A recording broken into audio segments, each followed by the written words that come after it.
ಬೆಂಗಳೂರಿನ ಫ್ರೀಡಂ ಪಾರ್ಕ್ನಲ್ಲಿ ಶ್ರೀ ಜಿಎಸ್ ಪಾಟೀಲ್ ಅಭಿಮಾನಿ ಬಳಗ ಜಕ್ಕಲಿ ರೋಣ ಮತಕ್ಷೇತ್ರ ಗದಗ ಜಿಲ್ಲಾ ವತಿಯಿಂದ ಸ್ವಾಭಿಮಾನ ನಡಿಗೆ ಪ್ರತಿಭಟನೆ. ಜನಪ್ರಿಯ ಶಾಸಕರಾದ ಶ್ರೀ ಜಿಎಸ್ ಪಾಟೀಲ್ ರವರಿಗೆ ಸಚಿವ ಸ್ಥಾನ ನೀಡಬೇಕು ಅಂತ ಬೃಹತ್ ಪ್ರತಿಭಟನೆಯನ್ನು ಹಮ್ಮಿಕೊಳ್ಳಲಾಗಿತ್ತು. ಸಾವಿರಾರು ಸಂಖ್ಯೆಯಲ್ಲಿ ಜಿಎಸ್ ಪಾಟೀಲ್ ರವರ ಅಭಿಮಾನಿಗಳು ಕಾರ್ಯಕರ್ತರು ಆಗಮಿಸಿ ಪ್ರತಿಭಟನೆಯಲ್ಲಿ ಪಾಲ್ಗೊಂಡಿದ್ದರು.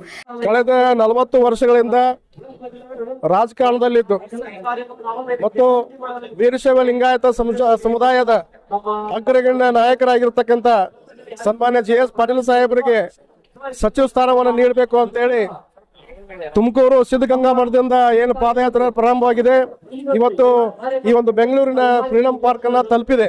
ಈ ಸಂದರ್ಭದಲ್ಲಿ ನಾವು ವೀರಶೈವ ಲಿಂಗಾಯತ ಸಮುದಾಯದ ವತಿಯಿಂದ ನಾವೊಂದು ಹಕ್ಕೊತ್ತಾಯವನ್ನು ಈ ಸಂದರ್ಭದಲ್ಲಿ ಮಾಡ್ತಾ ಇದ್ದೇವೆ. ನೀವು ಅಖಂಡ ಧಾರವಾಡ ಜಿಲ್ಲಾ ಅಂತ ನಾವು ಕರಿತೀವಿ. ಅಂದ್ರೆ ಮೊದಲಿಗೆ ಧಾರವಾಡ, ಹಾವೇರಿ, ಗದಗನ್ನ ಒಳಗೊಂಡ ಹಾಗೆ ಅಖಂಡ ಧಾರವಾಡ ಜಿಲ್ಲಾ ಇತ್ತು.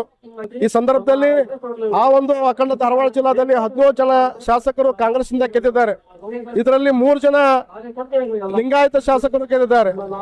ಬಹಳ ಮುಖ್ಯವಾಗಿ UB ಮಣ್ಕಾರ್ ಅವರು ಈಗ ಮೊದಲ ಬಾರಿಗೆ ಅವರು ಶಾಸಕರಾಗಿ ಗೆದ್ದಿದ್ದಾರೆ. ಅದನ್ನ ಬಿಟ್ರೆ ವಿನಯ್ ಕುಲಕರ್ಣಿ ಅವ್ರ ಮೇಲೆ ಬೇರೆ ಕೇಸ್ ಇರೋದ್ರಿಂದ ಅವ್ರು ಮಾಡಕ್ಕಾಗಲ್ಲ. ಹಾಗಾದ್ರೆ 3 ಜನ ಈ ಒಂದು ಲಿಂಗಾಯತ ಶಾಸಕರಲ್ಲಿ 17 ಜನ ಶಾಸಕರಲ್ಲಿ 3 ಜನ ಲಿಂಗಾಯತ ಶಾಸಕರಲ್ಲಿ ನೀವು ಯಾರನ್ನ ಪರಿಗಣಿಸ್ಬೇಕು ಅಂದ್ರೆ, ಲಿಂಗಾಯತ ಕೋಟಾದಡಿಯಲ್ಲಿ ಯಾರನ್ನ ಪರಿಗಣಿಸ್ಬೇಕಂತಂದ್ರೆ, ಹಿರಿಯ ಮುತ್ಸದ್ದಿ ರಾಜಕಾರಣಿ ಆಗಿರ್ತಕ್ಕಂಥ 4 ಸಾರಿ ಶಾಸಕರಾಗಿ, ಅನೇಕ ನಿಗಮ ಮಂಡಳಿಗಳ ಅಧ್ಯಕ್ಷರಾಗಿ, ಗದಗ ಜಿಲ್ಲಾ ಕಾಂಗ್ರೆಸ್ ಪಕ್ಷದ ಅಧ್ಯಕ್ಷರಾಗಿ ಸಾಕಷ್ಟು ಕೆಲಸವನ್ನು ನಿರ್ವಹಿಸ್ತಕ್ಕಂಥ ಸನ್ಮಾನ್ಯ ಜಿಎಸ್ ಪಾಟೀಲ್ ಸಾಹೇಬರಿಗೆ ತಾವು ಸಚಿವ ಸ್ಥಾನವನ್ನ ಕೊಡಬೇಕಾಗುತ್ತಾ ಅನ್ನುವಂಥದ್ದನ್ನ ಈ ಸಂದರ್ಭದಲ್ಲಿ ನಾವು ಲಿಂಗಾಯತ ಸಮುದಾಯದ ಪರವಾಗಿ ನಾವು ಒಂದು ಒಕ್ಕಲ ಒತ್ತಾಯವನ್ನು ಈ ಸಂದರ್ಭದಲ್ಲಿ ನಾವು ಮಾಡ್ತಾ ಇದ್ದೇವೆ.